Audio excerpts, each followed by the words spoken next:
pasou? Bueno, si, hai que decirles aí que se non venen estes, ao final que os metas outras persoas aquí, da xente maior, que haxe.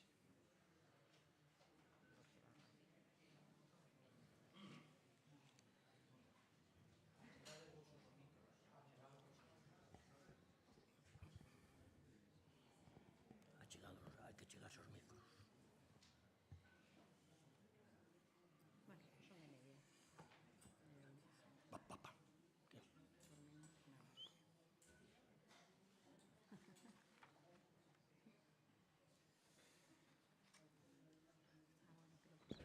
Bueno, creo que solo me interesa, entón vou pillar esta.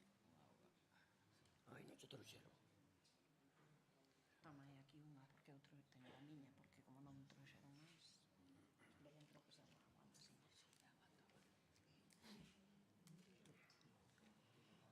Eu que son moi dura. Si, eu tamén. Se agora incluso... Queres que diga ali algo? Bueno, logo vais ao concerto e teño... Bueno, pois dale, entón retiro. Sí.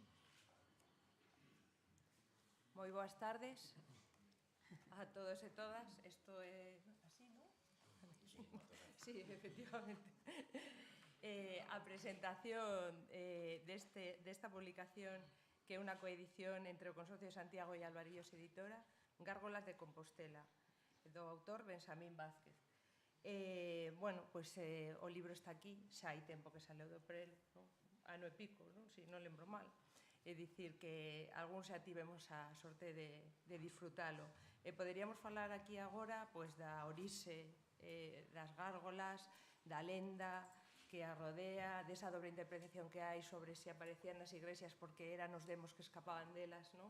Ou estaban para protexer precisamente os recintos sagrados para que non entrara o demo, da etimoloxía da palabra, que significa agua correndo por unha cañería, que moi acaído, lóxicamente. Bueno, pero eu quedaríame realmente con que son esos elementos absolutamente necesarios e funcionais, no, aos que acabaron converténdose en obras de arte, realmente, porque son realmente senlleiras e sobranceiras. Desa doble dualidade, pois, quedome coa frase das verbas introductorias do autor, de Benxamín, dicindo que probablemente Compostela é a cidade de Europa que máis densidade de gárgolas ten posible, claro. Primeiro porque as precisamos, que sería de nos sin as gárgolas unha tarde como onte, claro, non quero ni pensar, especialmente os que nos dedicamos a conservar o patrimonio máis ou menos en perfecto estado. Por outra banda, porque coa creatividade que nos gastamos por estes lares, pois claro, dimoslle, quero dicir, pusemos todo o noso empeño en que fosen realmente das máis bonitas e máis bellas que hai polo mundo. Pola miña parte, nada máis, como sempre, dende o Consorcio de Santiago, coeditores do libro, compre dar as gracias a todos os que permiten que esta tarde esteamos todos aquí. En primeiro lugar, ao Clube de Periodistas de Galicia, que é a primeira vez que nos dan a cubillo, pero, bueno, atopámonos moi cómodos aquí, isto de a porta entrar, pois a verdade é que estamos moi agradecidos. Por suposto, a Alvarillos Editora, non sei quantas veces xa levamos, non sei, digo eu que entre Juan e máis ti levaredes a conta das publicacións que levades feitas. Aproveito a Juan Conde, xa o saben, sempre o digo, que é realmente a alma mater da Biblioteca do Consorcio dende hai 30 e pico de anos e 200 e non sei cuantas publicacións, sempre serán poucas veces as que teñamos que agradecerte esta labora, Juan. Por suposto, ao autor, a Benxamín, pero tamén ao fotógrafo, a Xaime Cortizo. Bueno, Xaime sabe que eu son moi fan das súas fotografías en xeral, pero esta vez, aparte de ser tan magníficas como sempre, temos que reconocer que achegan, digamos, un elemento que é moi dificilmente visible, quero dicir, porque dende a rúa moitas veces é casi imposible apreciar, evidentemente, todas estas maravillas que hai en cada unha delas. Entón, bueno, pois por ese motivo, pois moitísimas gracias. Tamén, como sempre, a Goretti, que participaba dos órganos de decisión do consorcio cando era concelleira, e agora que é alcaldesa, pois estamos encantados de tela con nós sempre aquí nas presentacións. E pola miña parte nada máis, porque además temos algo de presa, así que, sin máis, voille dar a palabra a Enrique Alvarellos, de Alvarellos Editora, coeditor do libro. Gracias.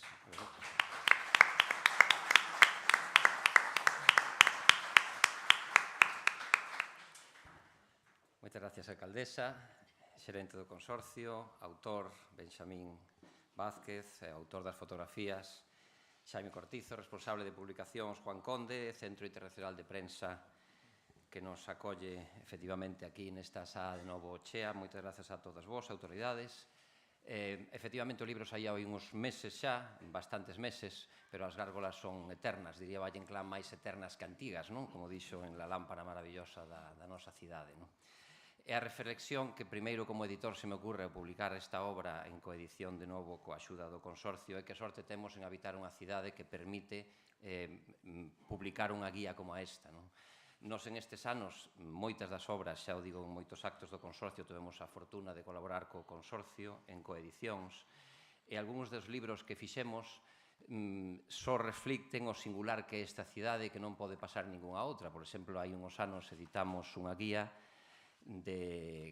que retrata, fotografía e describe as flores ventureiras que medran nos muros históricos de Santiago, non? La ciudad donde las piedras florecen, collendo a frase de García Márquez cando nos visitou a principio dos 80, non? Aquí está o Ortigueira, autor do libro, pero Mingo era autor desa obra. Ortigueira, autor dunha magnífica guía do río Sarela, non? Un río de 12 kilómetros que ten a súa guía, non? A súa guía única, non? En todos os aspectos esenciais, non? Ou unha guía de estudos fotográficos do século XIX, que Santiago foi pioneira, non hai outra cidade como a nosa, que fixo Carlos Castelao, que tamén tivemos a oportunidade de publicar esa obra. Esta e moitas outras fannos achegarnos agora ás gárgolas de Compostela. Efectivamente, Santiago é, e así o testemunha, e o ten moi estudado Benxamín, é unha cidade única en Europa no número de gárgolas, destos caprichos de canteiro que el tamén define no inicio da súa obra. Foi unha sorte contar con este equipo de Benxamín e Xaime para esta publicación. Non se podía facer con outras persoas. Benxamín leva máis de 30 anos investigando, entre moitas outras cousas, entre moitos outros traballos, ora está xubilado e ten estes anos máis tempo para facelo, pero é unha persoa desas que dis, este libro teno que facer Benxamín, non?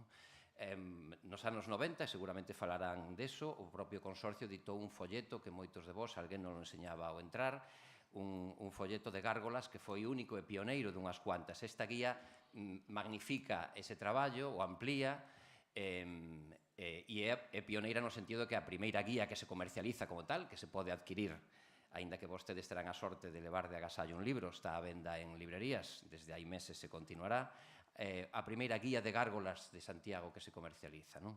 A persoa para facelo era el, e o fotógrafo para retratarlas era Xaime, que ten escaneada a cidade desde hai moitos anos coa súa cámara fotográfica, ten un banco enorme de imaxes, as que foi engadindo outras nas múltiples conversas e viaxes e visitas mirando cara arriba que fixeron autor e fotógrafo estes meses previos á edición.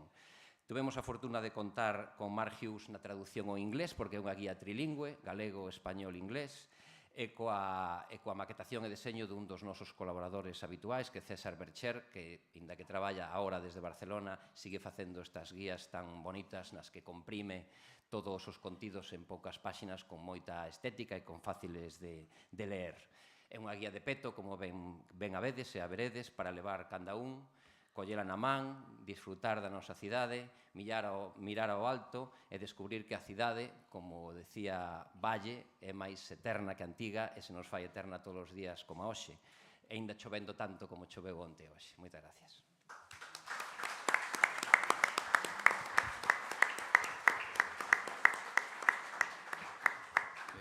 Pois é o turno de palabra agora de Xaime Cortizo, autor das fotografías do libro. Xaime, cando Moi ben, pois moi boas tardes e nada, moitas gracias a todas as persoas que participaron neste proceso bastante máis longo do que pode parecer. Son miles e miles de fotografías realizadas ao longo dos anos e, de feito, é un proxecto que sigue vivo e que agardo que tamén que se complemente no futuro con cunha segunda edición ou terceira, se o caso. E a verdade é que eso, bueno, é unha sorte acadar este equipo con Quique, con Benxamín, porque foi un proceso, a verdade, super enriquecedor, digo, que desde todos os puntos de vista. Digo, porque, bueno, Benxamín é o precursor con esta guía dos anos 90, non? Pero que eso, despois de moitas reunións, pois penso que conseguimos eso, plasmalo nesta guía que poderedes disfrutar a partir de hoxe, que dá eso para facer un percorrido por gran parte da almendra compostelana, incluso máis aló, para, bueno, que tedes aquí un mapiña que vai explicando, ¿no? Todos os puntos, e dá para un paseo moi agradable, paseo que eu fixen, pois, non sei se decir centos de veces ou miles de veces, pero que non me canso de pasear a nosa cidade, que bueno, é unha cidade máxica desde todos os puntos de vista, pode ser moitos calificativos a cidade da choiva, nunca mellor dito nestos días, pero tamén pode ser a cidade das gárgolas, non? Digo que é un elemento que pasa desapercibido porque está a moitos metros de altura. Por exemplo, en Val de Deus hai algunhas que poden estar casi a 40 ou 50 metros de altura, e que, bueno, que paga a pena pois achegarse a descubrir todos eses detalles desas casi, bueno, posiblemente máis de 300 gárgolas. Habería que contabilizalas exactamente. Entre esculpidas. Pero a verdade é que eso, que foi un proceso apaixonante, cando vin a impresión, a verdade é que é unha satisfacción moi grande, e como digo, despois deste equipo tan fantástico que fixemos aquí, e que nada, agardo que disfrutedes desta guía e que disfrutedes desta nosa cidade que é absolutamente espectacular. Gracias tamén ao Consorcio de Santiago por mantela viva e conservala. É unha cidade, bueno, fermosa, pero que sí que merece o agarimo que lle dedica tamén o Consorcio de Santiago. E, bueno, nada máis. Simplemente, agradecer tamén a presencia de todos vos e a disfrutar da cidade e das gárgolas de Compostela. Graciña.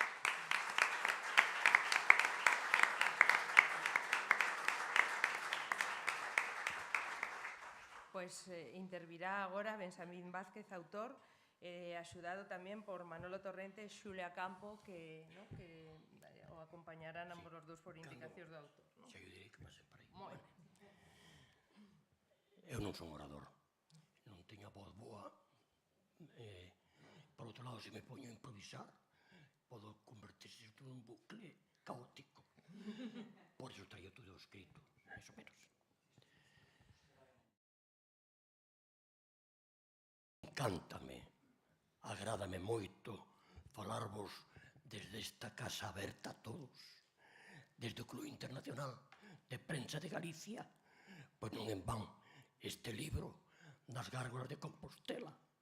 É o traballo dun xornalista, nin máis nin menos. Non pretendín escribir unha académica exhaustiva historia da arte sobre as orixes e o devir das canles pétreas que asoman nos edificios monumentais da cidade para botar auga no chan. Nin quixen precisar datas sobre cando, por qué, por quen e como se tallaron as gárgolas e quimeras que sobresaen nas cornixas ou ben sobre os arcos dos claustros composteláns.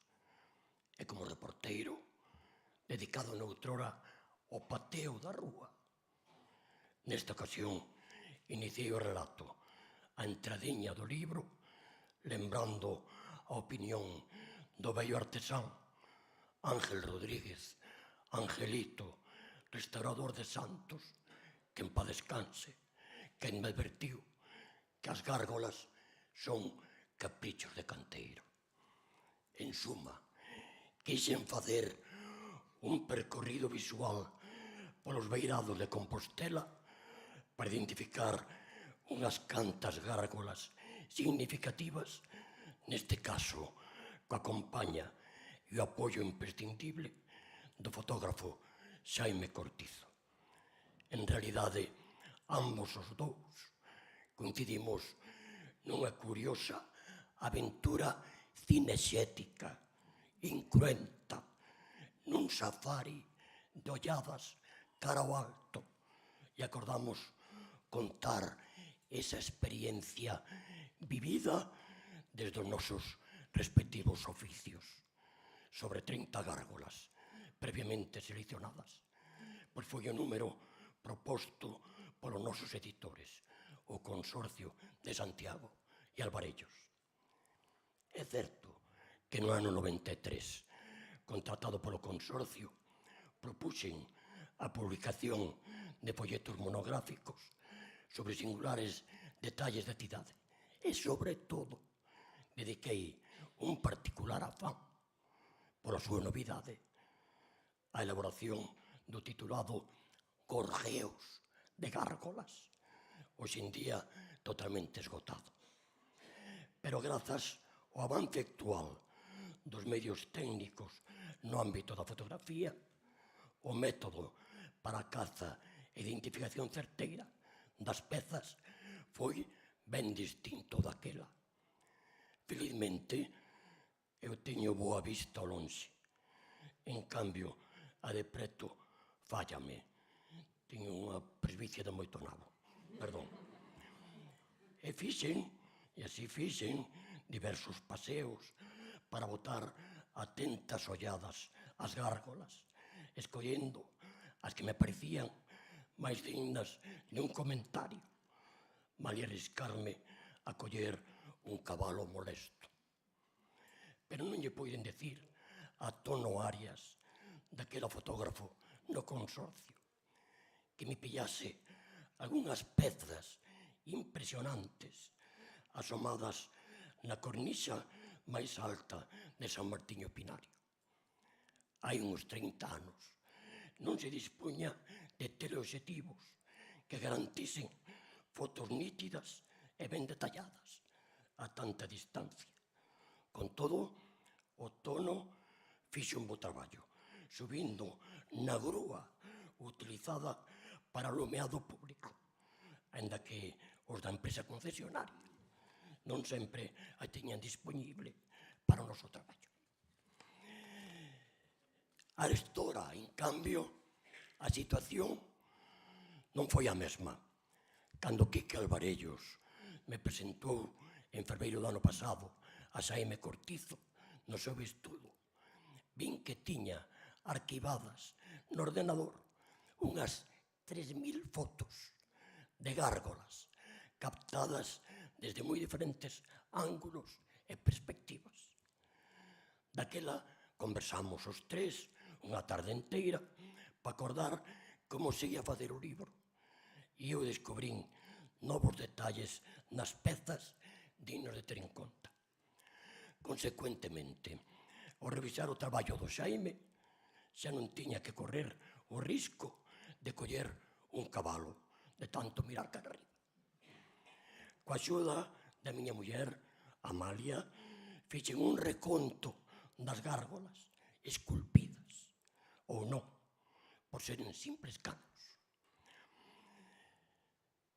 En total, contamos máis de 300, comprobando que solamente 90 delas asoman nas cornixas do mosteiro de San Martiño Pinario e 78 no exterior do antigo Hospital Real, as que habería que sumar as que aparecen nos claustros de San Marcos e San Mateo.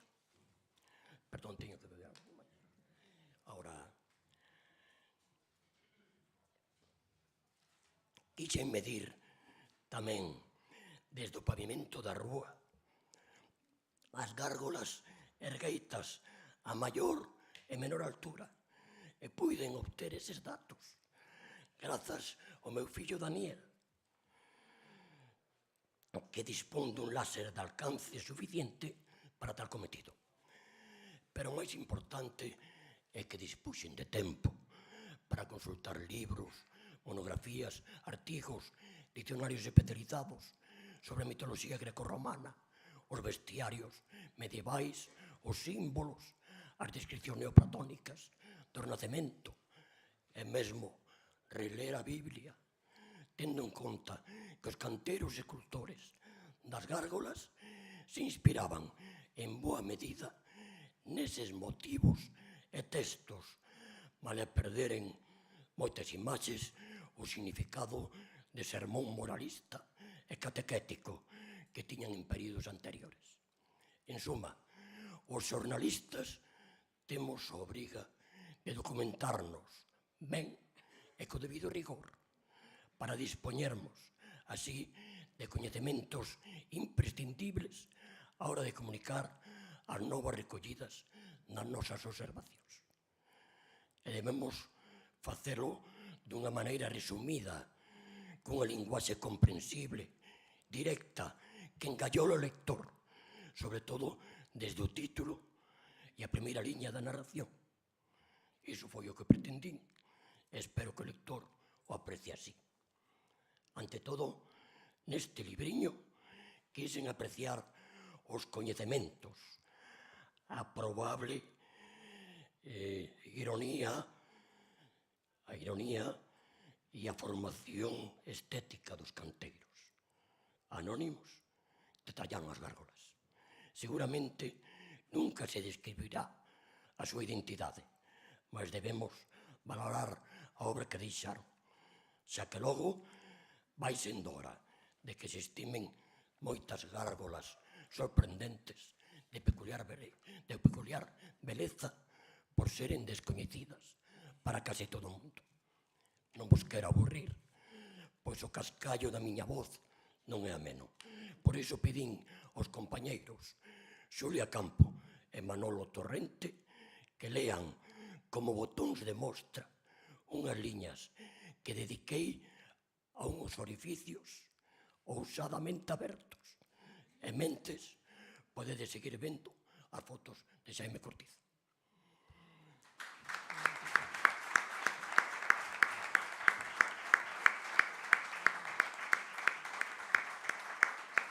Xulia.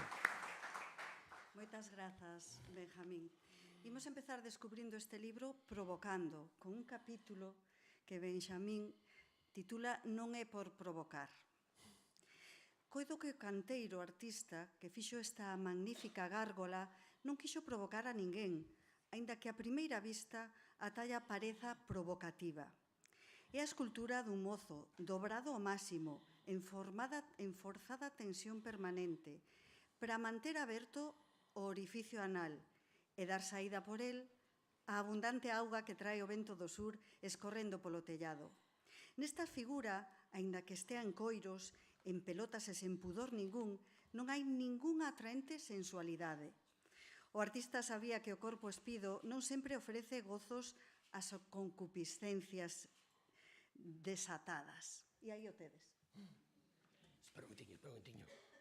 Desta vez volvín a ver de novo nos beiris do vello hospital os indicios dun relato sobre os gozos, as tristezas, as virtudes e os vicios terreais, inspirados, en certo modo, no xardín das delicias del Bosco. Pero, polo visto, os canteiros preferiron non continuar ningún programa previo repetindo caprichosamente entre diversas tallas outros cus abertos como este. Pois imos falar de outro contorsionista coa cabeleira ensarillada. Velaí outro contorsionista coa cabeleira ensarillada polo vento que abre as nádegas ao aire libre para botar auga. Esta gárgola tamén puido servir de recomendación hixiénico-sanitaria, aínda que iso hoxendía nos pareza chocante.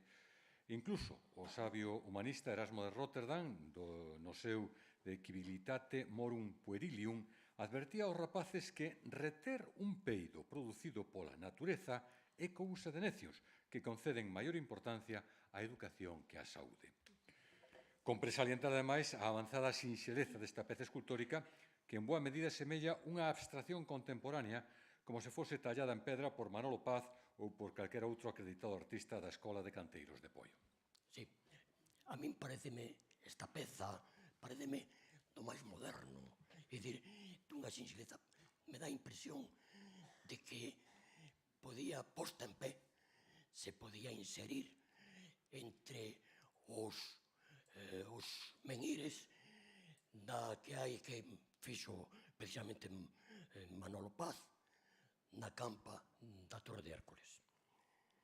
E desde ese edificio plateresco, no noso safari de fabulosas figuras, saltamos a cornisa máis alta do período barroco. Da fachada norte do mosteiro de San Martín Epinario, ollamos un cervo macho coa súa cornamenta e a dereita del, na esquina, un extraño felino disponse a dar un inmenso salto do tigre. Xa na rúa de Valdedeus descubrimos un asno bravo, un onagro, descrito así na guía. Cando o onagro ornee 12 veces. Coas patas dianteiras ao aire libre, sorprende a quen o dea visto este onagro gárgola asomado ao beiril que dá á estreita rúa do Valdedeus.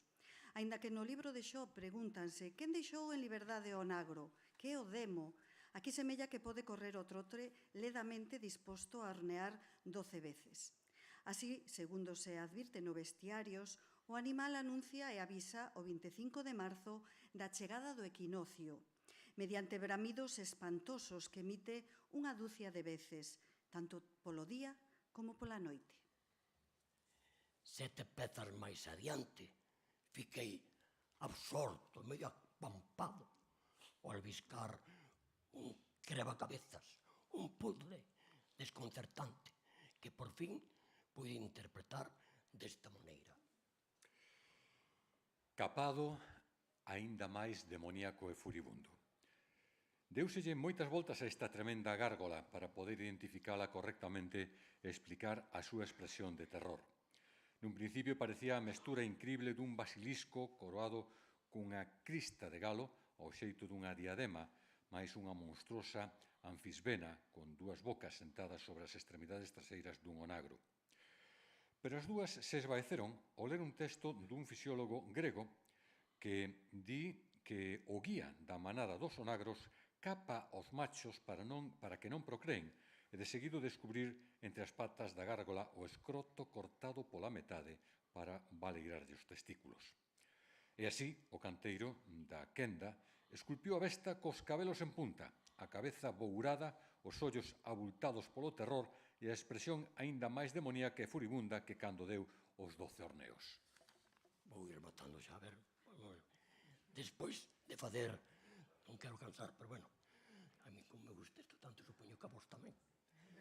Despois de facer unha parada moi grata ante os grifóns da Casa da Parra que diseñou o grandioso arquitecto do barroco, Compostelán, Domingos da Andrade, camiñamos pola vía sacra e máis a rúa de San Paio de Antartares ata a porta da Borriquita de Belén. Aí ollei a cabeza do crocodilo, un monstro infernal que asoma acatapado, disposto a ataque de todo o que se lle poña adiante. Mas tamén soube que é vulnerable, pois unha pequena donicela situada á volta de esquina podería acabar con el. Sirvan estes exemplos como aperitivo para facer unha ruta completa que se vos propón neste libro guía. Imos engadir só un comentario a ave cenis, non todo vai ser cousa de inferno, que vai levantar o voo na esquina do mosteiro de San Paio de Antartares, entre Rua do Conca e a Praza de Feijóo, por ser unha peza única, dada que a súa pertenza ao bestiario ígneo, cun simbolismo máis próximo á divinidade que os dominios infernais ou demoníacos. Xulia. Cando a ave fénix rexorde do lume e resucita. Sobre a ave fénix, a que renaceu sobre as súas propias cinzas, teñen corrido ríos de tinta. Son moitos os tratados que abordaron as propiedades desta portentosa e belísima especie voadora, que lembra o que dixo Xesús Cristo: teño o poder de deixar a miña vida e o poder de recuperala. Aínda agora alúdese a ave fénix como a única capaz de resucitar despois de queimarse no lume máis ardente.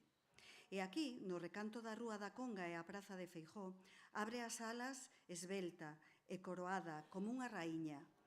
Con todo, é unha gárgola meramente decorativa, unha quimera. Non desauga a chuvia. Bueno, agora xa vou dar as gracias e rematar. Entendo, no libro dicimos que as gárgolas de Compostela son tan rechamantes e fermosas ou máis que as contempladas diariamente por centos de persoas na Catedral de Notre Dame de París ou no campus da Universidade de Oxford. En consecuencia, esperamos que as canles de pedra alzadas nas cornixas desta cidade sexan tamén olladas por moita xente. Por iso, compre cuidar delas ao máximo, limpalas de malas ervas, ademais de retirar baixantes e canelóns metálicos que tapan e deslocen certas gárgolas e quimeras esculpidas. Esta é unha reclamación que fago aquí co debido respecto ás autoridades competentes e oxalá que poidamos facer axiña a ruta inteira tal como vai indicada, rematándoa no Pazo Modernista do Espiño. Agradezo a garimosa acollida ao libro do Club Internacional de Prensa de Galicia, a paciencia e a axuda da miña familia e a rigurosa e magistral colaboración do meu xenro Marc Hughes, que, acompañado da súa muller Carmela, traduciron ao inglés os meus textos despois de manter conmigo un cordial e frutífero debate ao respecto. Reitero que é un placer traballar con Xaime Cortizo, contar co alento de Quique Alvarellos e reencontrarme con Belén Hernández, con Juan Conde e cos técnicos expertos do Consorcio de Santiago, que hoxe preside a nosa alcaldesa Goretti San Martín. En suma, moitísimas grazas, compañeiros e compañeiras, amigos e amigas, señores e señoras.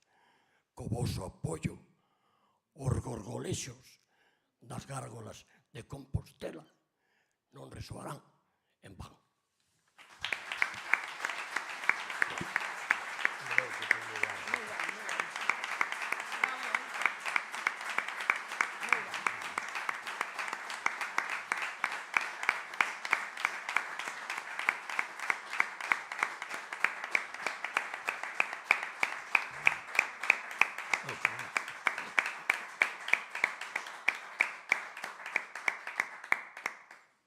Falará agora para pechar o acto Goretti San Martín, alcaldesa de Compostela e presidenta do Consorcio de Cidade de Santiago. Ben, boa tarde. Despois do que levamos escoitado, eu creo que pouco máis queda que facer que parabenizar a todo o mundo, agradecer o traballo e parabenizar a todo o mundo, ao Consorcio, pola idea, os recursos, o tempo, a dedicación, o esforzo, aquí representados na súa xerenta Belén e no director de publicacións Juan Conde. Tamén agradecer a sensibilidade e a altísima calidade sempre dos seus libros e o seu amor profundo por Compostela e pola nosa historia a Alvarellos, a editorial Alvarellos e o seu director Quique Alvarellos que nos acompaña e, por suposto, como non pode ser de outra maneira, aos dous autores desta obra magnífica que fai cidade, que axuda a facer cidade, a coñecérmonos máis, a que sintamos máis orgullo cada vez que pisamos unha das nosas pedras e pensemos para arriba que é o que hai e que canta historia hai detrás de cada unha destas gárgolas. Así que moitísimos parabéns polo traballo traballo, o esforzo, a dedicación a Benxamín Vázquez e a Xaime Cortizo por un traballo magnífico. A xente que xa mirastes o libro xa o sabedes e quen non, estou segura, ninguén fica indiferente. Claro, dixo moi ben Belén que sobre as gárgolas hai moitas lendas e que é difícil non pararse a pensar non en que hai detrás, cal é o seu inicio, que parte podemos pensar non que é certa ou non.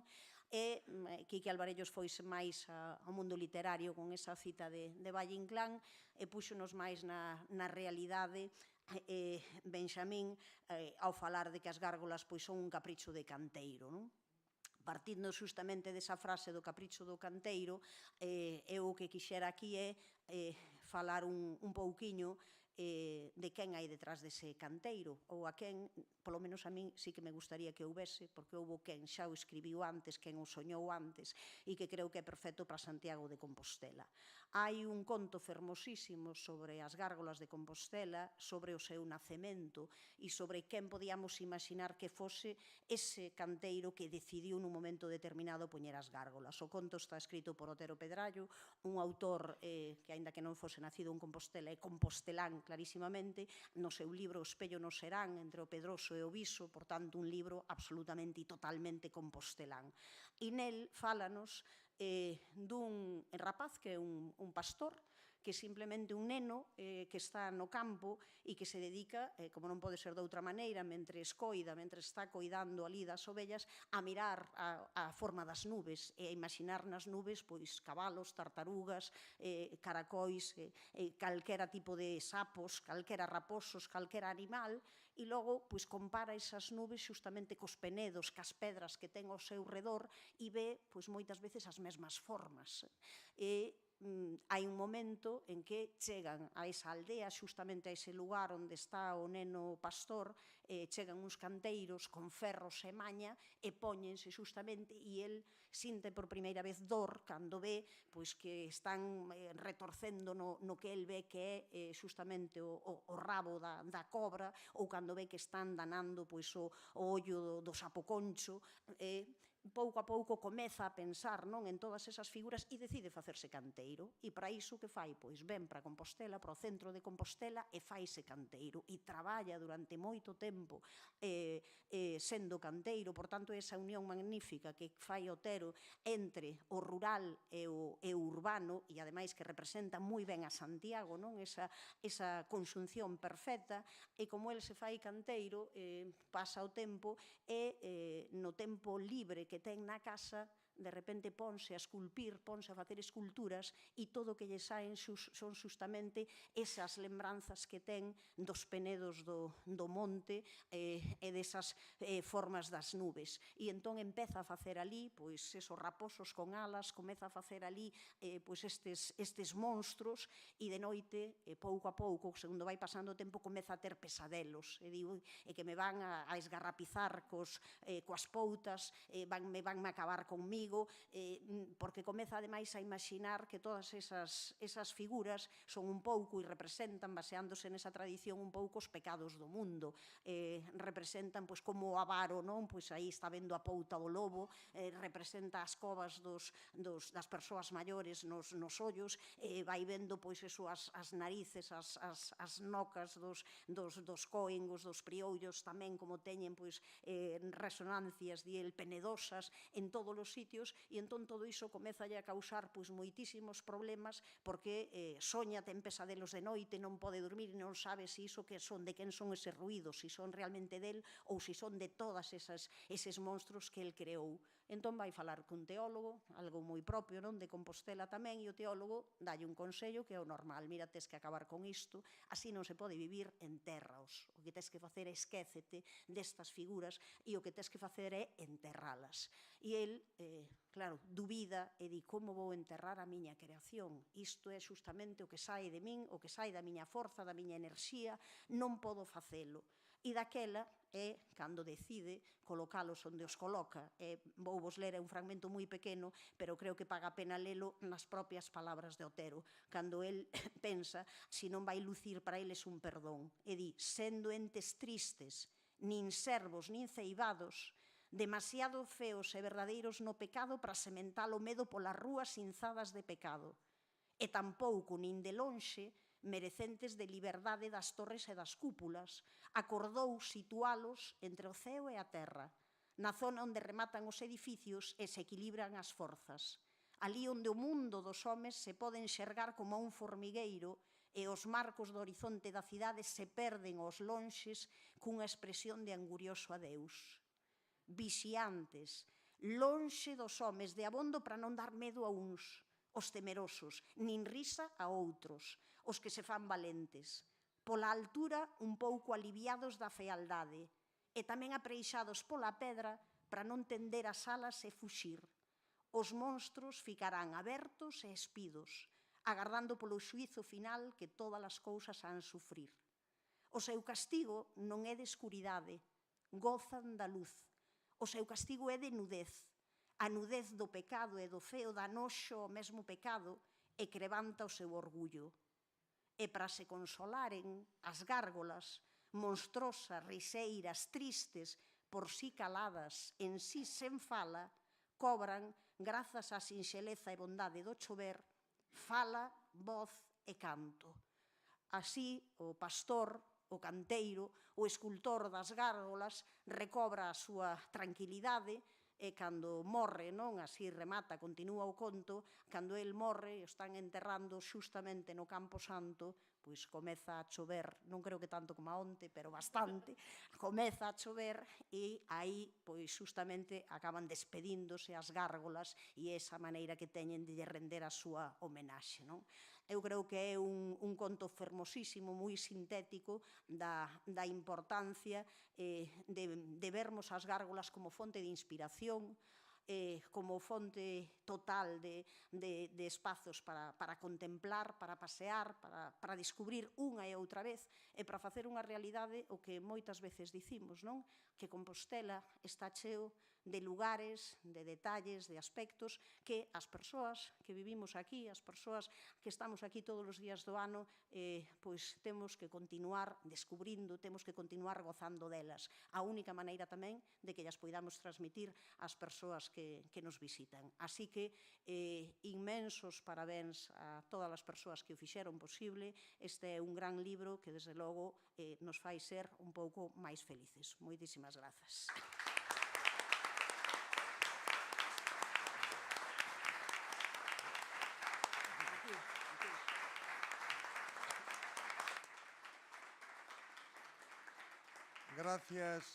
Gracias, alcaldesa, polas súas verbas.